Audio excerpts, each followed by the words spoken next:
인사이드의 최리나입니다. 전에 우리 시장 정말 어수선함의 끝이었었죠.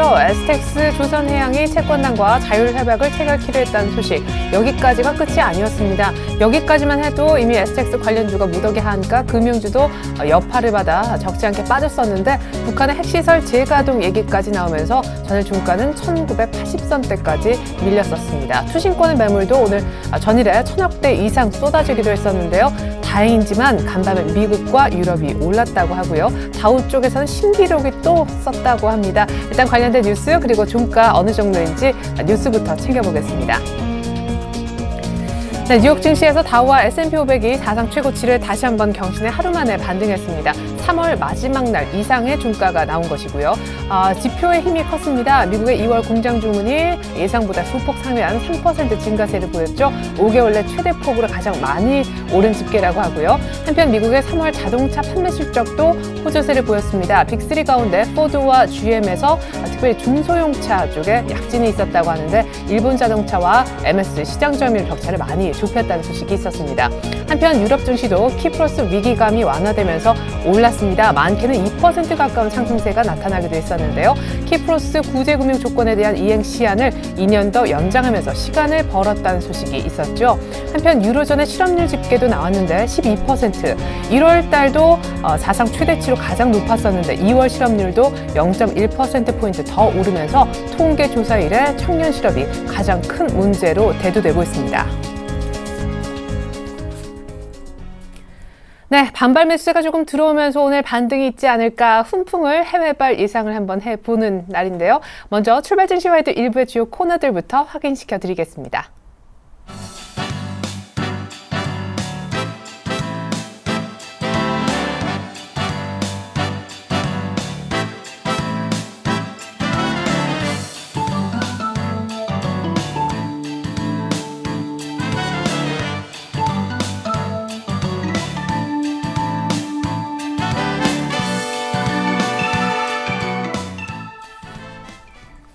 네, 먼저 오늘 시초가 공략주부터 챙겨보겠습니다. 메리츠 종금증권의 강정원 부장님 연결할게요. 안녕하세요. 네, 안녕하세요. 네, AS부터 듣고자 하는데 전일 시초가 공략주였던 셀바이오텍이 잠깐 손절가를 터치를 했었거든요. 물론 종가상은 괜찮았지만 AS 들어보겠고 월요일 날 많이 올라서 하루 만에 10% 났던 K맥을 현금화 사인 주시면서 재매수 타이밍 잡아주시겠다 하셨는데 혹시 오늘일까요? 두 종목 AS 부탁드릴게요.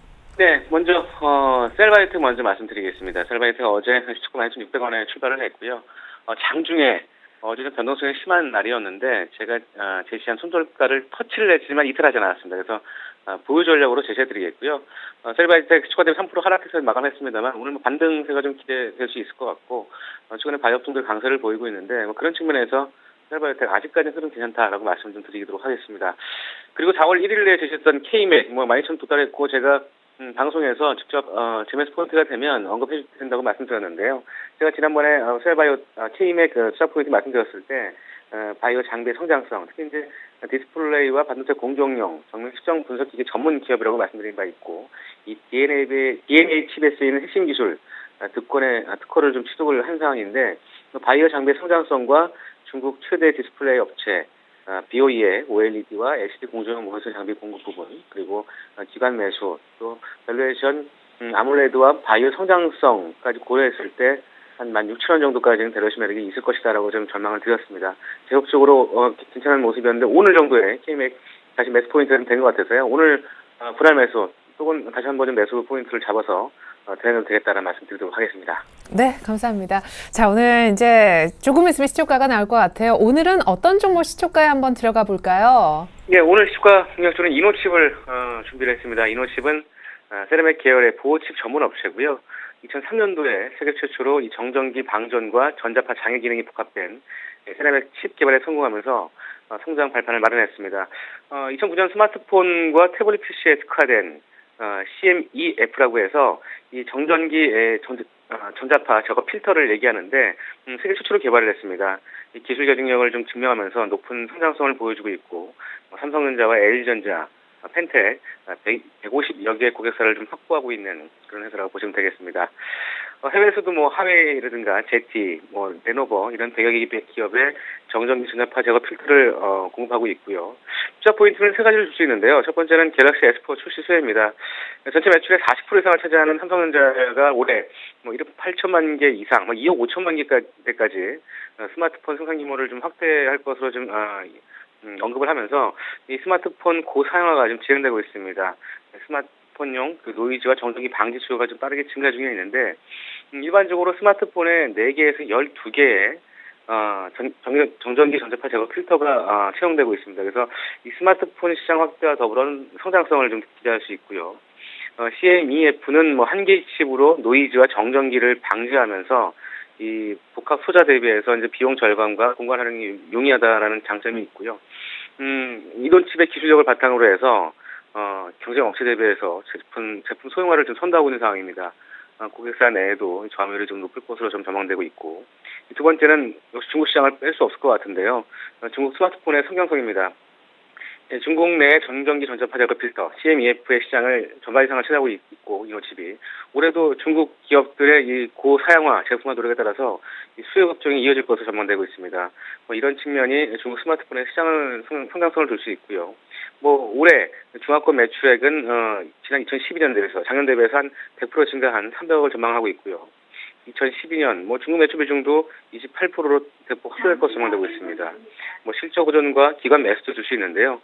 올해 매출액은 매출액은 1,070억, 지난 대비 50%, 영업이익은 역시 50% 증가한 262억을 전망하고 있습니다. 순이익도 220억을 전망하면서 현 주가 PER 9배 정도 수준인데 세라믹 칩 시장의 높은 기술력과 이런 성장성 그리고 중국 시장의 어떤 성장성 프리미엄을 적용했을 때 PER 15배 수준 충분히 가능하다고 보여지고요. 조정 밸류에이션을 한번 산정해보면 2만 원대 이상 좀 적용받을 수 있을 것 같고 경쟁 업체인 아모텍이 지금 PER 9배 수준인데 비슷한 적정 밸류에이션을 시장에서 제시하고 있습니다. 그래서 그런 부분들을 투자 포인트로 제시해드리겠고요. 기관도 3월 14일 이후에 28만 주의 순매수가 유입됐고 어제는 또 외국인이 5만 6천 주 순매수가 들어온 부분 이런 부분들을 투자 포인트로 제시하도록 하겠습니다. 네, 좋습니다.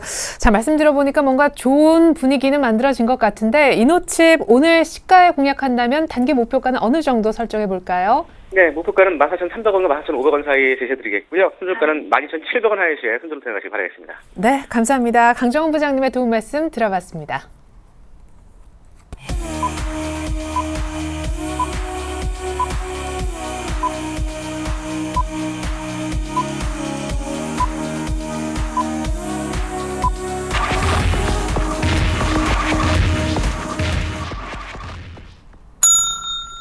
(4월 3일) 4월 세 번째 거래일 이제 막 우리 장 시작됐습니다.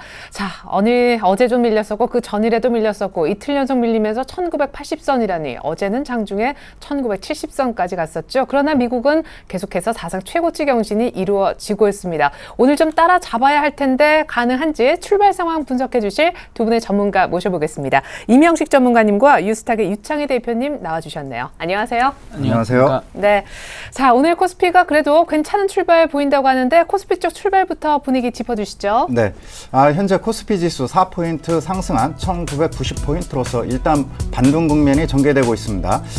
계속해서 2000포인트를 저항대로 해서 오르락내락하는 모습이 반복되고 있는데 역시 시가총액 상위 종목군들의 흐름에 달려있다라고 보실 수가 있겠죠.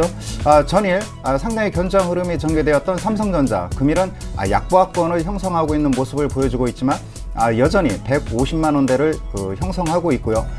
현대차, 현대모비스, 금일은 좋은 흐름이 전개되고 있습니다. 특히 현대모비스 약 1% 정도 상승하면서 30만 원대 가격을 계속해서 유지하고 있는 모습을 보여주고 있고요. 전반적으로 시가총액 상위 종목군들의 경우 강보합권에서 출발하고 있는 모습을 보여주고 있습니다. 네. 금일은 SK텔레콤이 모처럼 만에 다시 한번 상승 흐름이 전개되면서 1% 상승하는 흐름이 전개되고 있고 네, SX 그룹주는 어떻습니까? 현재 전체적인 그 한번 흐름을 보고요. 네. 업종별로 한번 살펴보도록 하겠습니다. 현재는 뭐 롯데쇼핑이라든가 기타 반등 국면이 나타나고 있는 흐름이 현재 그 전개되고 있는 그런 그 과정 속에 놓여 있고, 전반적으로 뭐 업종별로 전체적으로 상당히 견조한 흐름이 전개되고 있고, 일단 그 XTS 조선해양 전일 뭐 상당히 그 심리적으로 여파가 컸는데 금일도 뭐 13% 하락한 거의 뭐 하한가 부근에서 가격이 형성되고 있는 그런 모습을 보여주고 있는데, 현재는 그런 것 같습니다. 일단은 뭐 정부에서 방치하지는 않을 것으로 예상이 되기 때문에 어느 정도 그 가격 조정이 이루어진 이후에는 반등이 나타날 것으로 예상이 되지만, 일단 그 향후 주가 추이 그 정책 공조라든가 여러 가지 사항을 보고 대응할 필요가 있겠고, 현재 국면에 있어서는 뭐 상당히 그 XTS 조선해양뿐만 아니라 XTS 그룹 전체에 대해서 뭐라고 말씀드려야 될지 좀 난감한 그런 그 상황이긴 한데, 일단은 뭐 차차 안정을 찾아갈 것으로 예상이 됩니다. 전반적으로 그 금일 같은 경우 그 반등 국면이 나타나고 있지만은 금일 같은 경우는 다시 한번 그 현대차를 중심으로 한 자동차 섹터가 미국 시장에서 어느 정도 판매 성장률이 양호한 그 수치를 보여줬기 때문에 오늘은 뭐 현대차, 기아차 등의 지수를 끌어올리는데 어느 정도 기여를 할 가능성이 매우 높다라고 보실 수 있겠습니다. 네. 자, 개인이 매수하면서 코스피는 일단 대회 훈풍의 1990을 찾았습니다만은 STX 그룹주는 추가적인 급락이 나오고 있습니다.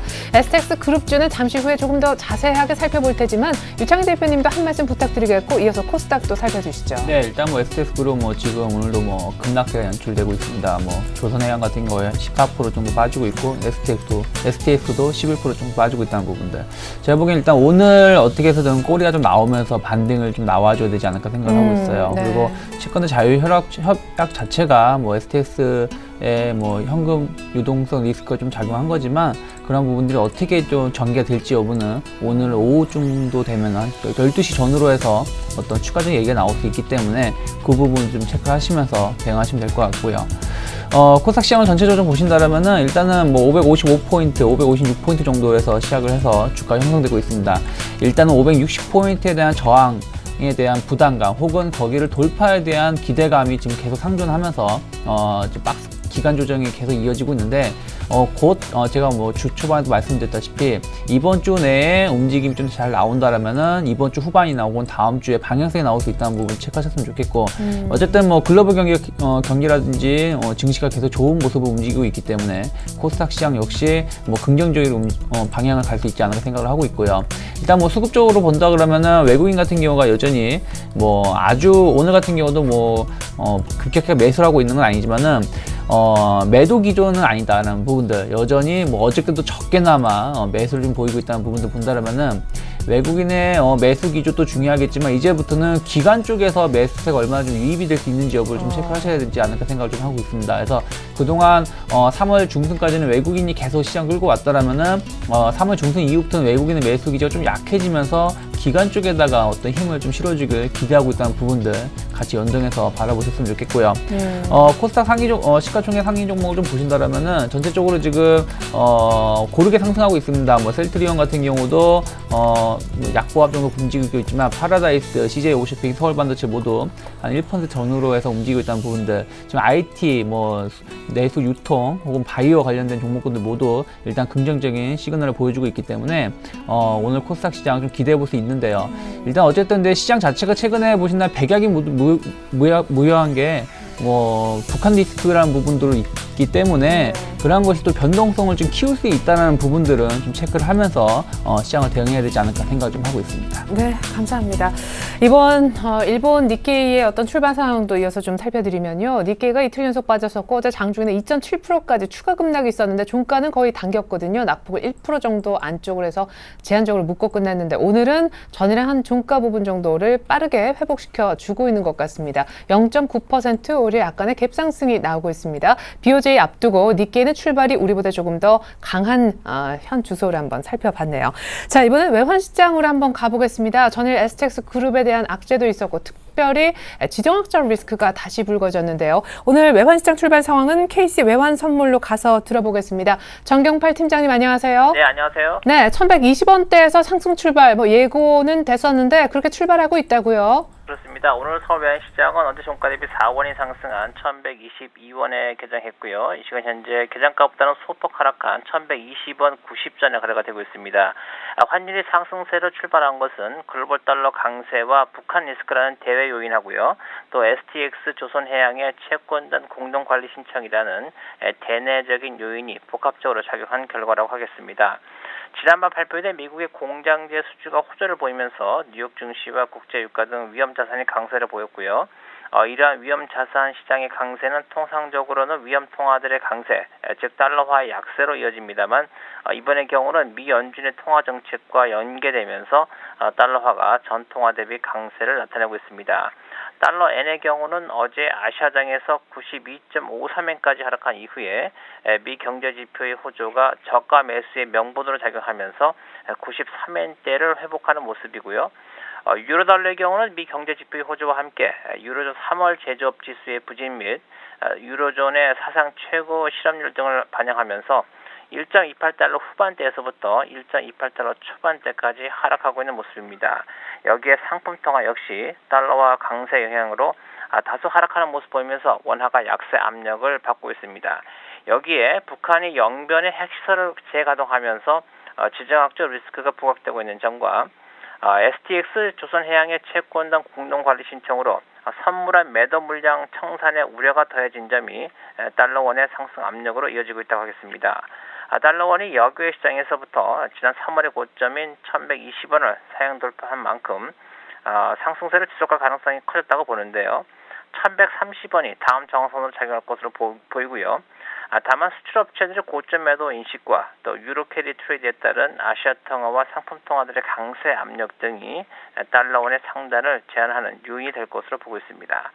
오늘과 내일은 일본 중앙은행의 통화정책 회의가 열리게 되고요. 내일 저녁에는 유럽 중앙은행의 통화정책 회의가 열리는데요. 만약 일본 중앙은행이 시장의 기대만큼 양적 완화 정책을 추진하지 않을 경우에 이에 대한 실망감을 반영하면서 엔화가 반등할 수 있겠고요. 이에 따라 원화 역시 동반 반등할 가능성이 있다고 보겠습니다.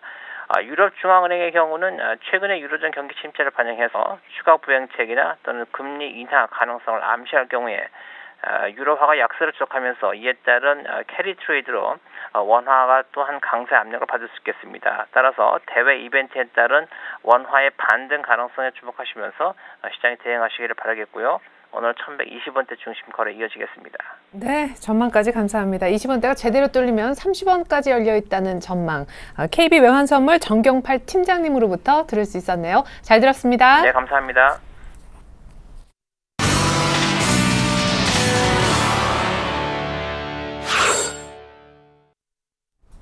네, 코스피는 그새 음봉 전환돼서 상승폭이 약간 줄어 있고요. 하지만 양시장 모두 플러스는 유지하고 있습니다. 어제 자체적으로 많이 빠졌기 때문에 오늘 반등이 좀 시가 부근부터 강하게 나오지 않을까 했었는데 별로 그렇지도 않은 것 같습니다. 자, 고수들은 지금 어떤 생각을 하고 있을까요? 오늘 만나보실 고수는요, 한국밸류21의 이드코 대표님이 되겠습니다. 대표님, 오늘 어떤 작전 세워볼까요?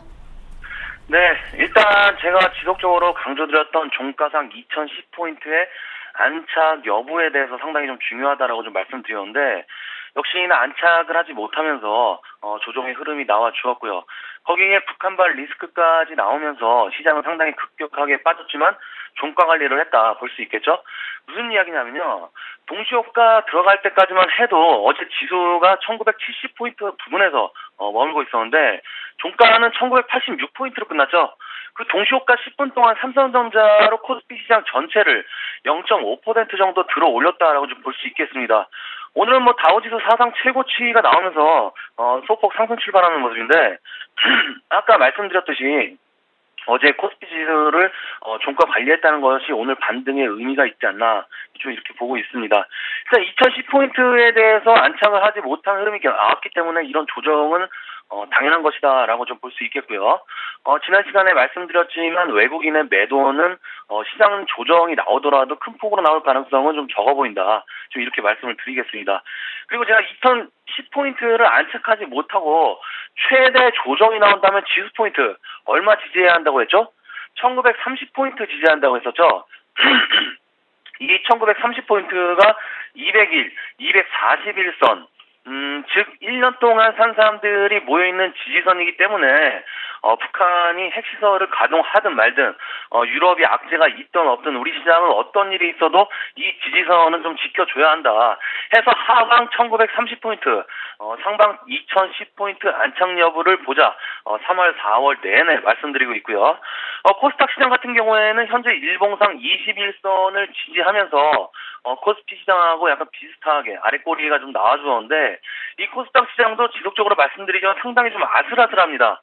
오를 것 같으면 내리고 내릴 것 같으면 오르고 상당히 좀 아슬아슬하게 좀 움직이고 있는데 이번 주에는 뭔가 하방으로 가든 상방으로 가든 결정이 좀 날 것 같습니다. 무슨 말이냐면요.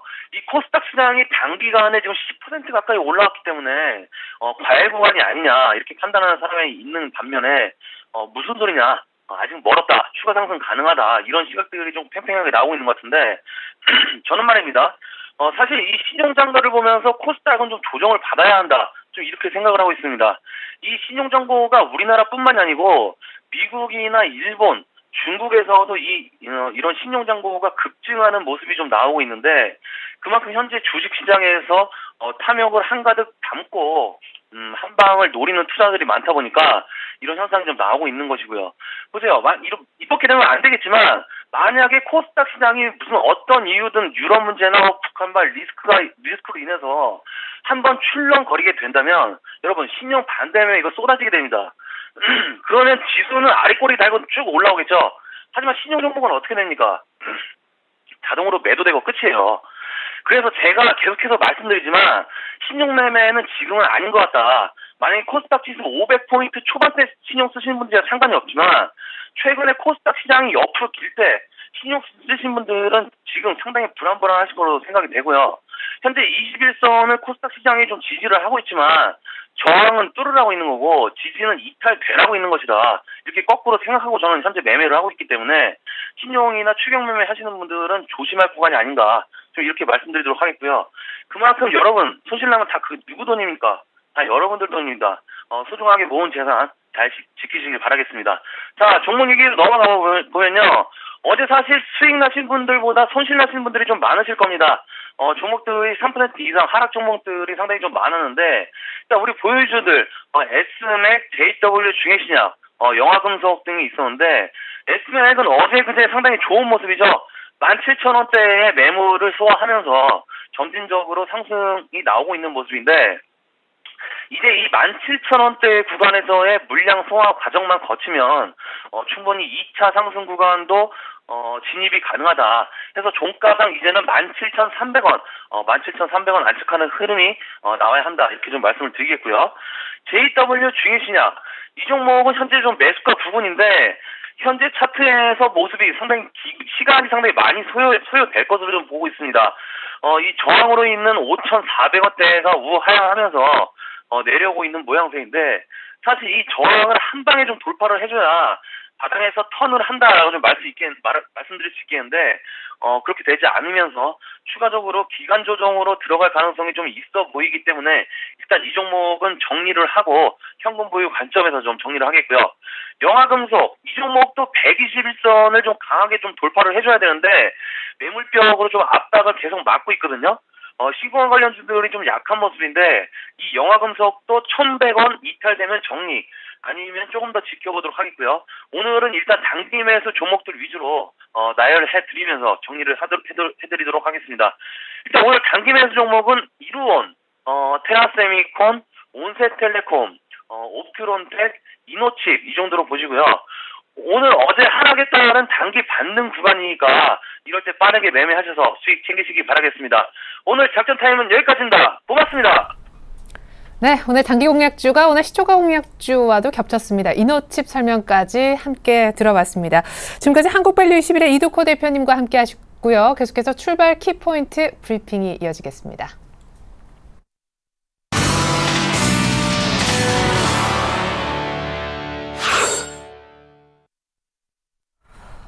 시장이 예상 밖의 약세를 띠고 있습니다. 조금 전부터 코스피가 개인만 사자에 힘입어 그래도 상승세가 조금이나마 유지되고 있었는데 9시 16분 막 지나고 있는데 이미 하락 반전이 됐네요. 코스닥도 조금은 아슬아슬해 보이는 순간입니다. 자, STX 그룹주의 역시 오늘 여파가 오늘 아침장까지도 이어지고 있다 이런 느낌인데 다행히도 은행주는 좀 괜찮네요. 하락세가요. 네, 일단은 뭐 안심할 수가 없죠. 예. 전체적으로 다시 한번 STS 그룹과 은행주에 대해서 한번 살펴보면은 STS 펜오션 매각이 불발됨으로 인해서 이 사태가 번져졌는데요.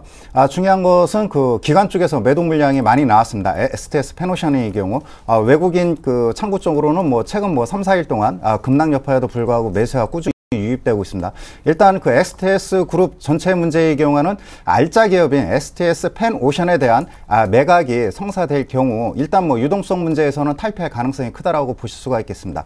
자율협약이 맺어진 이후에는 채무 연장이 한 1년 정도 연장이 되기 때문에 그 1년 동안 즉 금년도 하반기 동안 얼마만큼 조선업황이 회복되느냐 여기에 달려 있다라고 보실 수가 있겠습니다. STS 사태는 과거 태양광 업황 부진과 연계시켜서 매칭해서 볼 필요가 있겠고 해외 쪽으로 살펴보면은 프랑스의 푸조 자동차 3, 4년 전에 미국의 GM이 파산을 했습니다.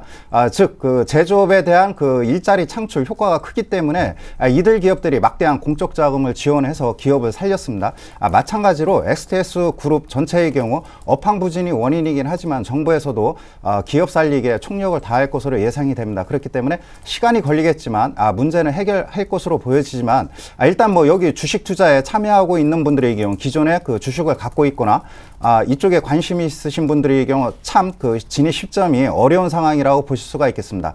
중요한 것은 유동성 문제는 시간이 걸리겠지만 해결될 것으로 보여지고요. 업황 개선이 얼마나 빨리 이루어지느냐 여기에 보고 일단은 접근해 볼 필요가 있겠고요. 이 여파로 인해서 전일 은행 관련주들이 큰 폭의 하락 국면이 나타났습니다. 특히 우리금융이 기관 매도와 함께 전일 제일 많이 하락을 했는데 일단 STS 그룹과 관련된 위험 도출액이 현재 한 6,100억 원을 넘고 있습니다. 이로 인해서 대손 충당금이 최소 600억에서 1,000억 원을 웃돌 것으로 보여집니다. 이에 따른 영향으로 가장 큰 타격을 받았다라고 보실 수가 있겠고 하나금융지주가 약 위험 도출액이 3,100억 원을 넘고 있습니다. 그렇기 때문에 이들 은행주들이 제일 먼저 직격탄을 맞았는데 전체적으로는 일단은 다른 해외 은행 금융권에 비해서는 아직까지는 자산 건전성이라든가 이런 것들이 위험 수준은 아닙니다. 그렇다 보니까 아직까지는 피해가 미미하다라고 얘기하는데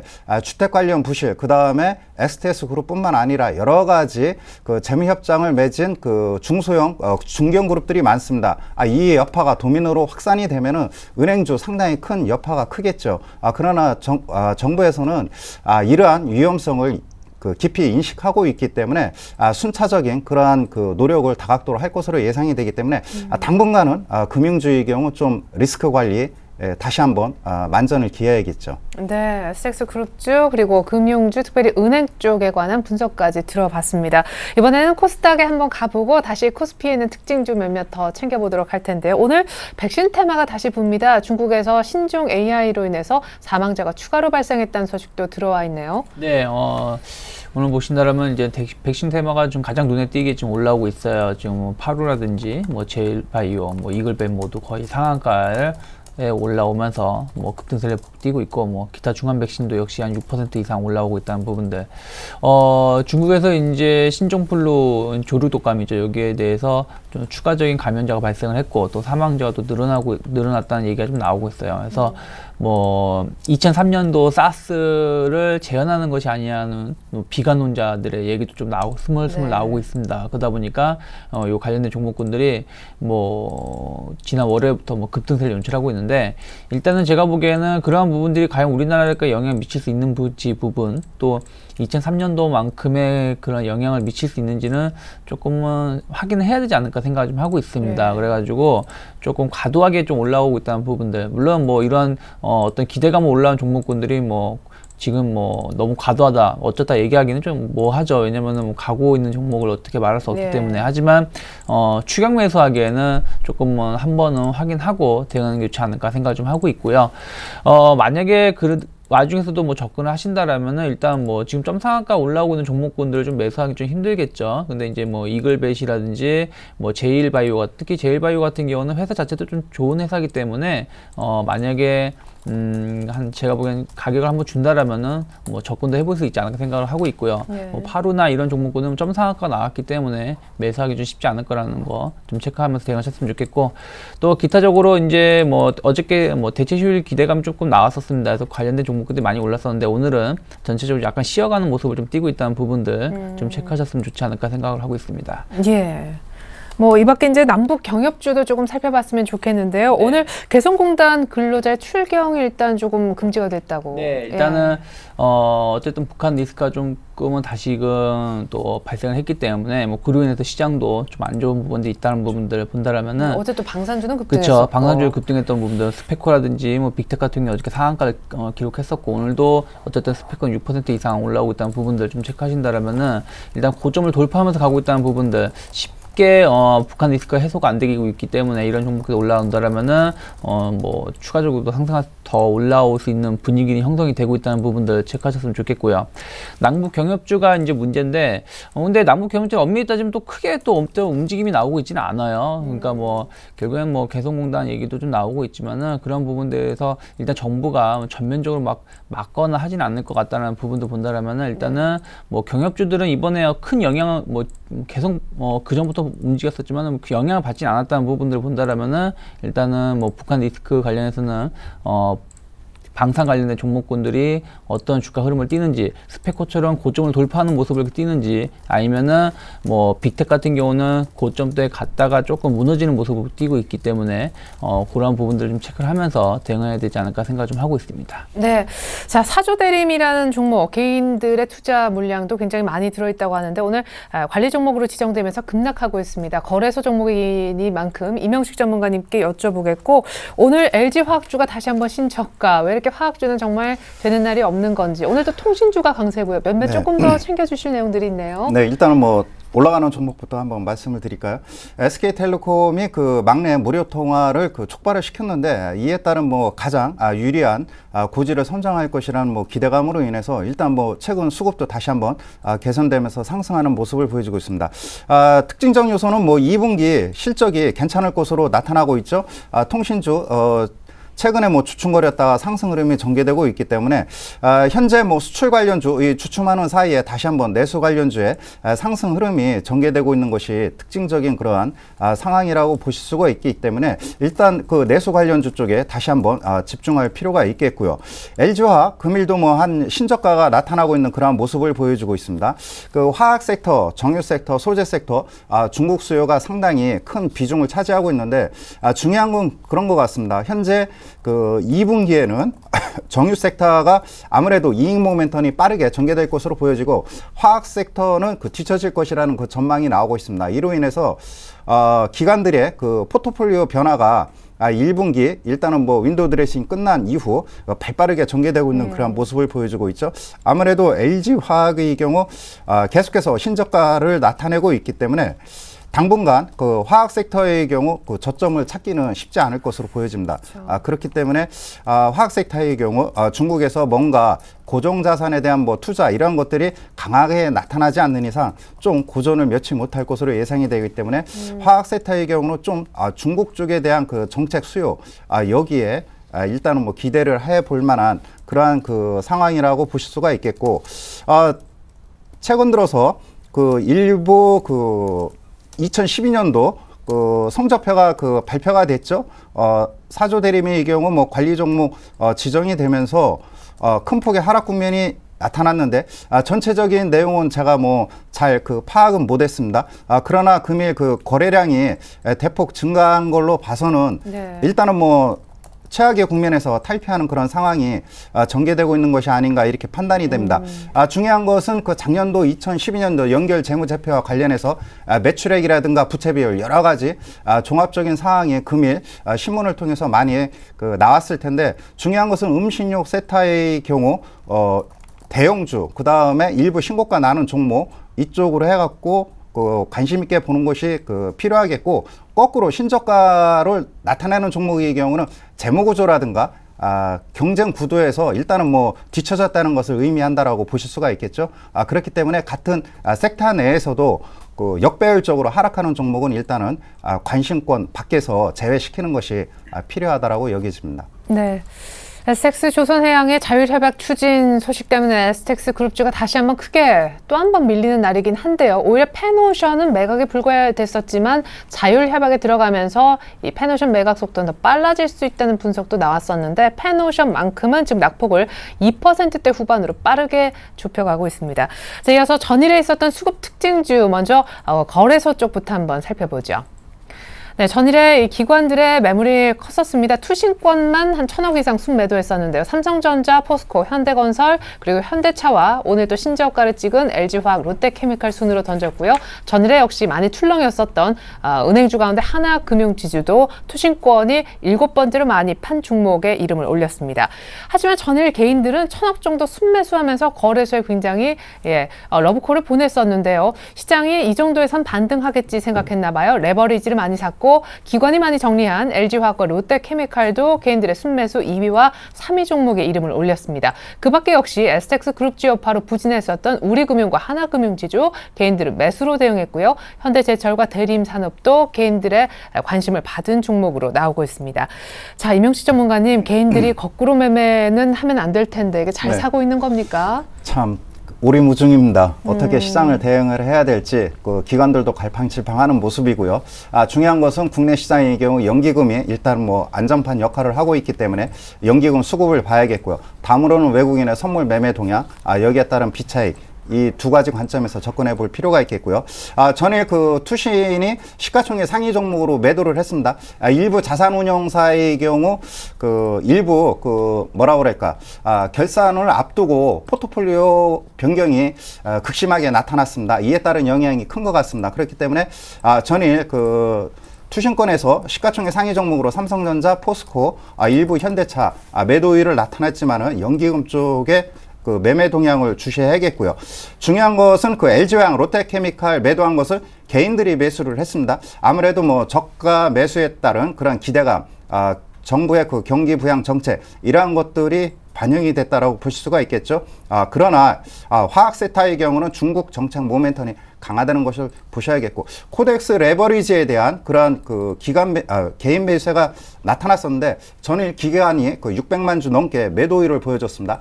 최근 한 2주 가까이 강한 매수율을 보이다가 이틀 연속 매도율을 펼쳐졌기 때문에 지수는 당분간 1990포인트에서 혼조 국면이 전개된다는 것을 의미하겠고, 금융주 섹터의 경우에는 일단은 뭐랄까 관망하는 것이 당분간 필요한 상황이라고 보실 수가 있겠습니다. 네, 감사합니다. 이어서 전일 코스닥의 수급 특징주도 한번 살펴보고자 합니다.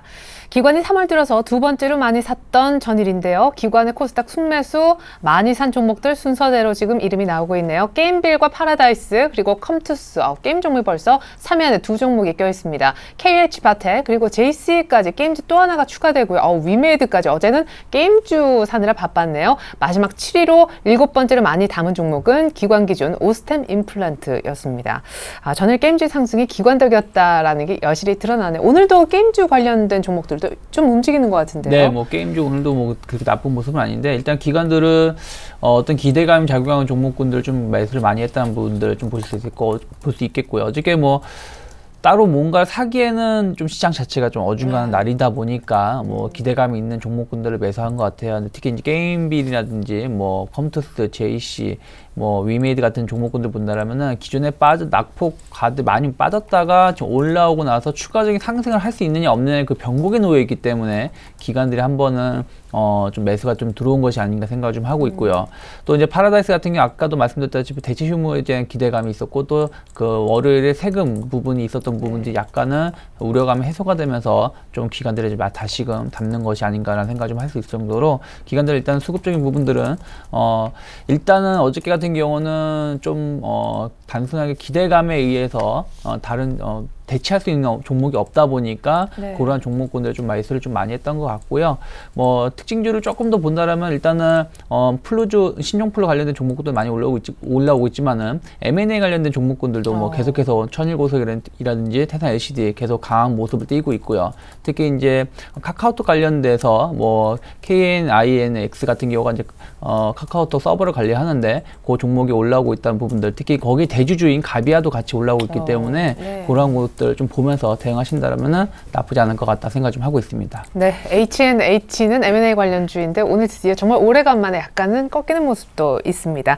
자, 이제 두 분 전문가 이제 모셨으니까 오늘장 어떻게 할까요? 조언을 좀 구해야 되는데 먼저 임형식 전문가님, 오늘 이렇게 반등이 초반에 바로 꺾일 줄은 참 예상인데요. 뭐 그나마 그 외국인들의 선물 매도가 없어서. 강하지 예. 않기 때문에 그나마 다행이고요.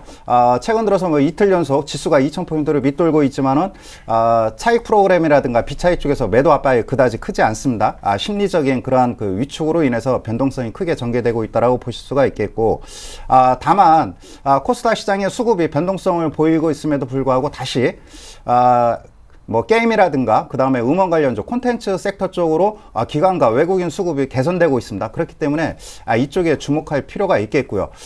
코스피 시장의 경우에는 그 외부 환경에 대한 그러한 그 불확실성 변수들이 너무 많기 때문에 적어도 뭐 다음 주 초까지는 특별한 그 모멘텀이 없는 이상 갈팡질팡하는 그런 변동성이 당분간 지속된다라고 보실 수가 있겠습니다. 예, 이것 봐요. 외국인들 코스피 순매수 현물 쪽이 아니어가잖아요. 물론 선물은 오늘 조금 덜 팔아서 괜찮다라고는 하셨는데 결국 해답을 약간 코스닥에 있는 내수주 쪽으로 맞춰주셨습니다. 경기민감주는 아직 살 때는 진짜 아닌 것 같다라는 생각이 드는데 최근 화학주 보면서 네. 우리 유 대표님은? 저는 수출주에 좀 관심을 가질 필요가 있지 않을까 생각을 하고 있어요. 괜찮을까요? 네, 근데 뭐 제가 말씀드리는 거는 어떤 화학 섹터나 이런 게 아니라 완제품들이죠. 전기전자라든지 뭐 자동차 관련 종목을 얘기하고 싶은데, 왜냐면은 환율 자체가 지금 1120원대로 올라왔다는 부분들, 특히 환율이 2월 달부터 상승세를 보여주고 있기 때문에 이번 1분기까지는 실적이 조금 안 좋을 수 있습니다. 하지만 1분기 이후에는 실적이 다시 개선될 수 있겠다라는 기대감이 작용한다라면은 이들 종목군들이 좀 최근에 많이 빠지거나 혹은 다시금 올라오고 있다는 부분들 본다라면은 주가가 좀 흔들릴 때 이들 종목을 좀 상대적으로 다시 저가에 매수를 해보는 것도 나쁘지 않은 전략이다 생각을 좀 하고 있습니다. 네.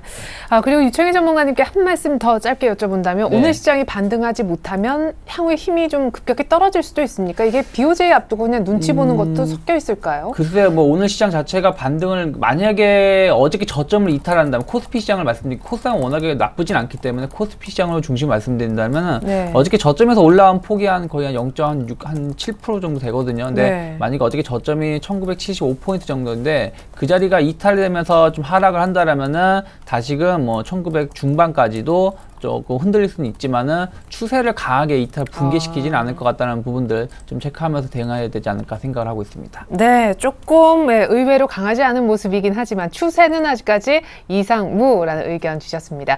네, 지금까지 유창희 대표님, 임형식 전문가님과 함께 출발 상황 알아봤습니다. 감사합니다.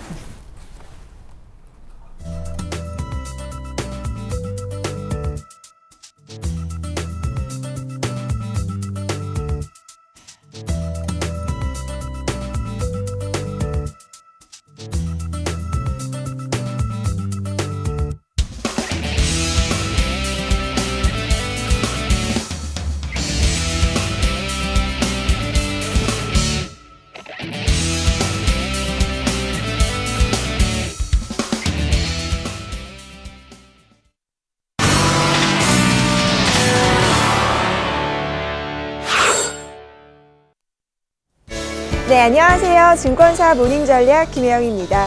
오늘도 각 증권사에서 내놓은 리포트 내용 자세하게 살펴봅니다.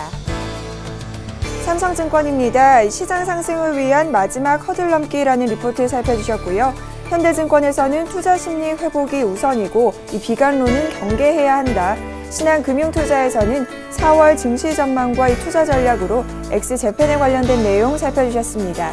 마지막으로 KTB투자증권에서는 키프로스 합의에 따른 외국인 수급 기대를 살펴주셨습니다. 자세한 내용 살펴봅니다. 삼성증권입니다. 전일 시장 하락은 이 특정 기업의 신용 사건이 뇌관으로 작용한 것은 분명합니다. 그러나 G2의 경기 회복 속도의 감속 전환과 1분기 실적이 삼성전자와 현대차를 제외할 경우 이 전년 대비 33%가량 급감할 수 있다는 이 실적 우려가 시장 상승 전환을 가로막는 이 마지막 허들로 작용되고 있는 상황입니다. 여기서 우리가 주목해야 하는 부분은 먼저 1분기 실적 호전주인 삼성전자와 디스플레이, 반도체 관련주입니다. 두 번째는 정부의 정책 수혜주로 꼽히는 이 스마트 IT 기술과 미디어 콘텐츠, 레저와 서비스, 또한 이 유망 중소기업 역시 살펴봐야 합니다. 마지막으로는 트렌드와 이 패러다임의 변화의 선도주를 살펴봐야 하는데요. 지구촌 노령화 시대를 맞아 바이오 제약과 헬스케어, 또한 이 음식료와 패션 등 전통적 내수 사업도 살펴보는 것이 좋습니다. 이어서 현대증권입니다.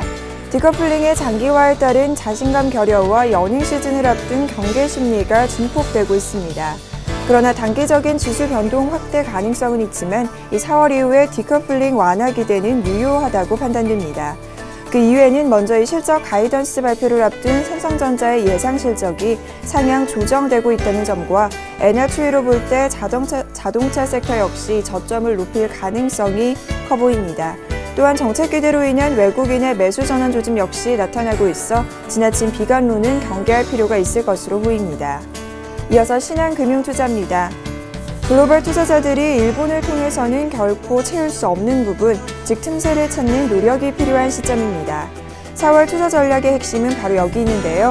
일본 증시에서는 찾을 수 없는 매력적인 한국 기업을 찾는 것입니다. 이에 따른 세 가지 전략을 살펴보면 먼저 일본 증시 내 비중이 국내보다 현저하게 낮아 일본만으로는 다 채울 수 없는 업종 내 기업들을 주목해야 합니다. 추천 종목으로는 삼성전자와 SK하이닉스가 있습니다. 이어서 두 번째 전략은 일본과 경쟁하지 않는 기업인 호텔신라 또는 CJCGV와 하나투어입니다. 마지막으로는 일본 업종 대비 구조적 할인율을 감안해도 저평가된 기업인 기업은행과 현대위와 그리고 현대백화점에 주목한 것을 추천합니다. 네, 이어서 오늘은 KTB투자증권 이성웅 대리님 연결해 자세한 리포트 내용 살펴보겠습니다. 안녕하세요. 네, 안녕하십니까. 네, 자세한 리포트 내용 살펴주시죠. 네, 지금 현재 같은 경우에 어제 키플러스 정부가 국제 채권단에 또 합의했다는 소식 때문에 오늘 우리나라 시장도 좀 강한 반응이 좀 예상된다고 볼 수 있겠는데, 오늘도 거래소 외국인이 매도를 하면서 약간의 그러한 좀 강한 반등은 좀 나오지는 않고 있다 이렇게 볼 수 있겠습니다. 하지만 어제와 마찬가지로 외국인의 코스닥에서는 외국인과 기관이 동반 매수를 좀 유지해주면서 강한 부분이 나타나지고 있는데요. 우선은 지금 현재 전략으로 본다고 한다면은 우선은 수급적인 면이 외국인이나 기관 쪽에서 수급 여력이 좀 많이 올라와야 어떻게 보면 지수 상승을 기대하고 수 있다라고 좀 볼 수 있겠고요. 그렇기 때문에 지금 현재 시장에서 봤을 때도 맞지 거래소보다는 코스닥 중심으로 한마디로 종목별 장세를 계속 좀 유지해야 되지 않을까라는 생각이 좀 들고 있습니다. 지금 금요일이죠. 금요일날 삼성전자가 실적을 발표하는데, 실적 발표 이후부터는 이제 종목들 실적 장세가 나올 거란 생각이 많이 들고 있고요. 그렇기 때문에 그 전에 종목들을 선별하는 작업이 필요하고, 오늘 같은 게 그 전에 어떤 시장이 크게 떨어질 것 같지 는 지금 상황은 아니니까 매도해서 이익을 챙겼다는 것보다도 종목별 흐름을 보고 종목별을 미리 선침하는 전략이 좋지 않을까라는 생각이 좀 들고 있습니다. 그렇기 때문에 삼성전 부품주 계속적으로 관심 있게 보는 게 좋다라고 볼 수 있겠고요. 바이오 종목도 실적에 대해서 다른 업종 대비해서 1분기 실적이 좋게 나오고 있으니까 그런 종목들도 선별해서 하는 전략이 좋지 않을까라는 생각이 들고 있습니다. 시장 같은 경우는 외국인의 매수 여력이 계속적으로 있어야 되는데, 이런 걸 확인을 하려면은 계속 지금 환율 문제 이런 부분을 계속 체크하면서 시장을 대처하는 게 좋지 않을까라는 생각이 들고 있습니다. 네, KTB투자증권 이성웅 대리님 연결해 자세한 리포트 내용 살펴봤습니다. 오늘 말씀 감사합니다. 네, 감사합니다. 네, 지금까지 증권사 모닝 전략 김혜영이었습니다.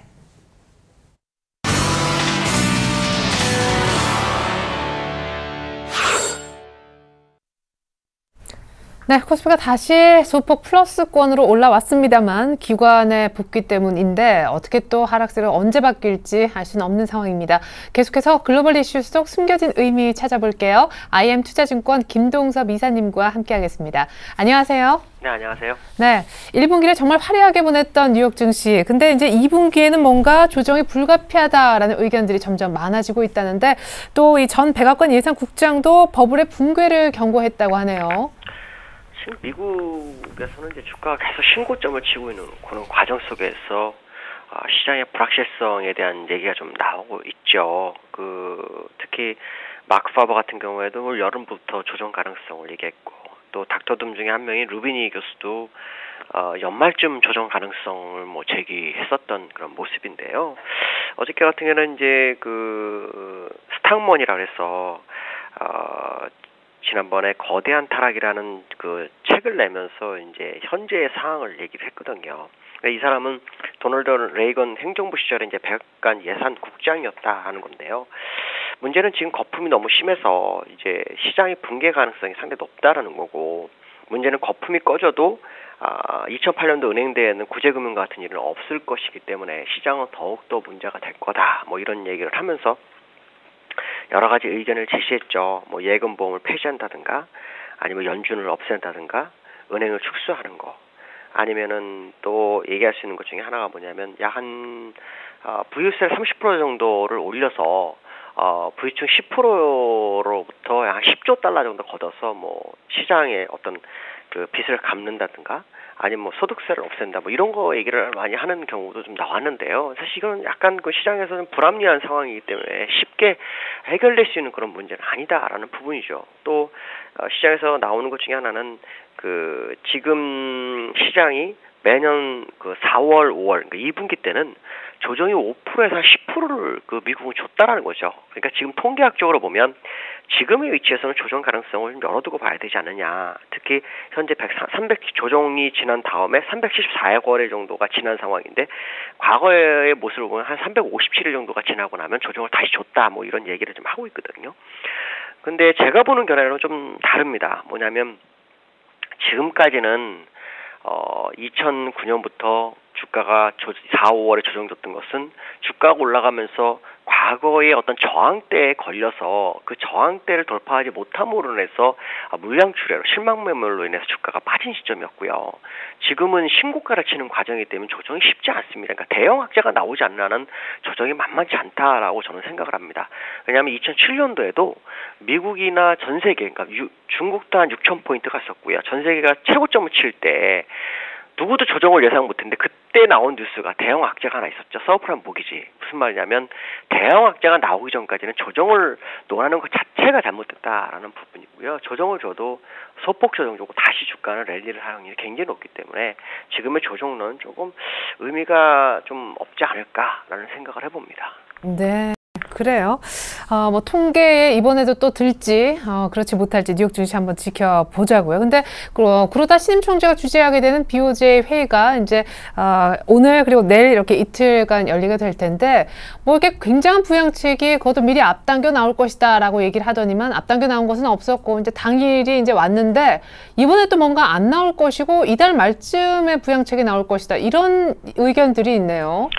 이런 얘기가 좀 나오게 되면 일본 시장이 좀 어려워질 수도 있죠. 엔화 약세가 엔고로 바뀔 수도 생기죠. 네. 근데 이제 중요한 것은 얼마 전에 여러 가지 얘기가 있었습니다. 아베 신조도 의회에 나가서 실제로 물가 목표치 2%가 이루어지지 않을 수도 있다. 그러니까 모든 손실을 감내하면서 달성해서는 안 된다. 이런 얘기도 했었고요. 글로벌 상황이 변하면 또 달성 실패할 수 있다. 이런 좀 약간 그전과 다른 모습을 좀 약한 모습을 좀 보였던 것이 있었고요.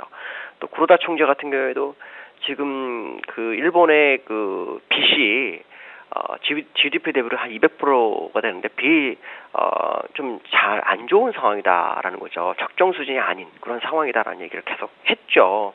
그리고 막상 당일에 딱 다가왔는데 시장이 약간 좀 불안한 양상이 좀 보이는데, 이러한 모습이 또 나타났던 것이 지난번에 콜옵션에서 지금 그 N고에 베팅하는 헤지 펀드가 나타나기 시작했고 N주에 너무 몰려있기 때문에 이것이 N주에 몰린 돈이 나중에 출구 전략 가질 때 상당히 문제가 될 수 있다라는 그런 분위기로 형성이 됐었거든요. 그게 이제 사전에 어느 정도 감지된 상태에서 지금 당일돼 가지고는 약간 좀 연기 가능성이 좀 나오고 있는데요. 실제로 제가 볼 때는 GDP 대비로 한 200%의 부채가 있다면 사실 제시할 수 있는 카드가 도대체 얼마나 있을까라는 궁금증이 있습니다. 전 세계 어느 나라도 빚이 그렇게 많은 나라는 없다라고 본다면 지금 일본에서는 상당히 좀 사면초에 놓였을 수도 있다라는 부분이고요. 또 아베 신조도 그런 얘기를 했죠. 목표치를 이루지 못하더라도 노력을 하는 것이 중요하다라는 부분을 강조를 하고 있거든요. 그러니까 이런 걸 보면 오늘과 내일 일본에 나오는 재료는 실망이 될 수 있는 부분이 좀 있지 않을까라는 부분이고요. 그게 실망이 된다면 우리한테는 나쁘지 않죠. 왜냐하면 N저가 N고로 바뀔 수 있는 그런 상황이 연출될 수 있기 때문에 우리나라 수출 산업에도 도움이 좀 되지 않을까라는 생각을 해봅니다. 네.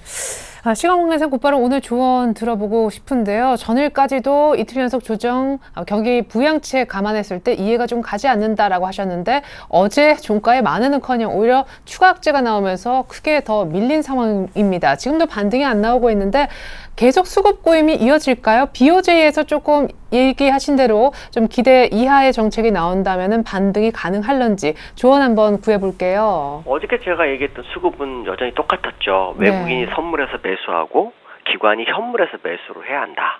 근데 어저께 반대 나타났죠. 기관이 거의 한 1,700억 정도 매도를 하고 외국인이 선물에서 한 3,000억 매도하면서 시장의 방향성이 꺾여버리는 그런 상황이었거든요. 어저께 뉴스를 보면 STX 조선의 자금난 가능성이 지금 시장에 대두됐고 또 북한에서 연변에서 또 핵실험 재처리 시설을 또 이용할 것이다라는 뉴스가 나오면서 시장을 압박하는 모습인데요.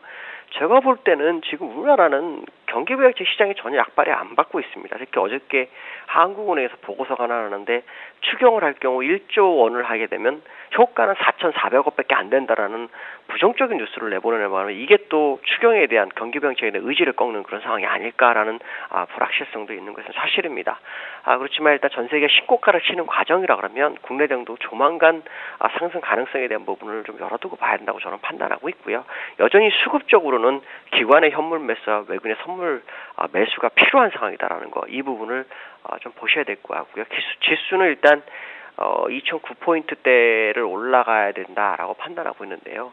지금 시장에서 사실 그 상승할 수 있는 종목들이 많이 제약되어 있습니다. 삼성전자 같은 경우도 바운스백의 효과가 나타나야 되는데 오늘 전혀 나타나지 못하고 있죠. 어쨌든 중요한 것은 지금은 하락장으로 가는 국면으로 보기엔 좀 어렵지 않을까라는 판단하고 있고요.